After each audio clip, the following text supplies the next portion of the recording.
Guys, for today's video, ayan, i-flex ko uli yung aking mini garden. Ayan, before nag-upload ako nung maliit pa sila, yung parang seeds pa lang. Ito ngayon, ito na sila kalaki guys. Oh, sobrang laki na. Ito pala yung patula. Ayan, patula na may kanto.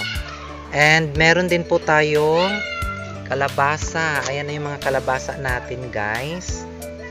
Oo, habang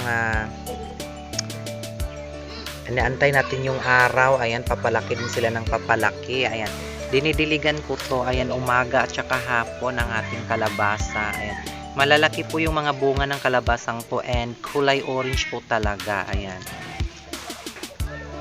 ayan, ito yung pangatlong plat ng ating kalabasa. Medyo sila guys kasi sobrang init. Ayan, oh. Anito naman yung ating ampalaya. Ayan na guys, may balag na yung ampalaya natin. Oh, ayan. Paakyat na siya sa taas ang ating ampalaya. Ayan. Masarap to sa haluan ng itlog. Ayan. Ayan, mostly itlog ang hinahalo nito. Pwede rin siya sa gulay. Ayan, sa mga dinengdeng. Ayan, na sa inyo kung anong gusto nyong luto ng ampalaya. Ayan, meron din po tayong mga kamote. Ayan, kamuting baging. Ayan guys. Magkaroon na sila ng mga dahon. Nagsisiringit na sila. Ayun oh. Ayan. Sobrang mainit talaga dito sa Zambales. Ayan, sobrang maaraw. So, ayan guys. Medyo pa sila. Naiinitan kasi sila na aarawan.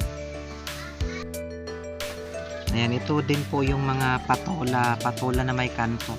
Sobrang dami ng patola namin dito guys. Oh, ayan. I-pre-prick ko to kapag medyo malaki na sila at lalagyan uli ng balag yung mga yan. Ayan, ngayon lang ako ulit nakapag-upload guys kasi medyo na busy po ang inyong host. Dito po talaga ako guys o na-amaze kasi nga ang gaganda. Super na sila, super dami. Oo, ang gaganda ng mga nila kulay kasi meron silang full of chlorophyll sila kung tawagin kasi nga naaanuhan sila ng araw. Ayan, meron silang photosynthesis. O, diba? Bonggang bongga guys. Ayan, ang ating kalabasa ulit. Masarap tong kalabasa guys, lalo pag sa pakbet at saka igisa. Ayan, pak na ako sa kalabasa. So ayan guys, oh ayan pa, meron pa sa pangalawang plat. Ayan, next video guys, and to be followed.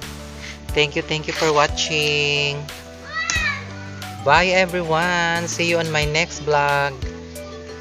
Mga Kabrian 2127. Bye everyone.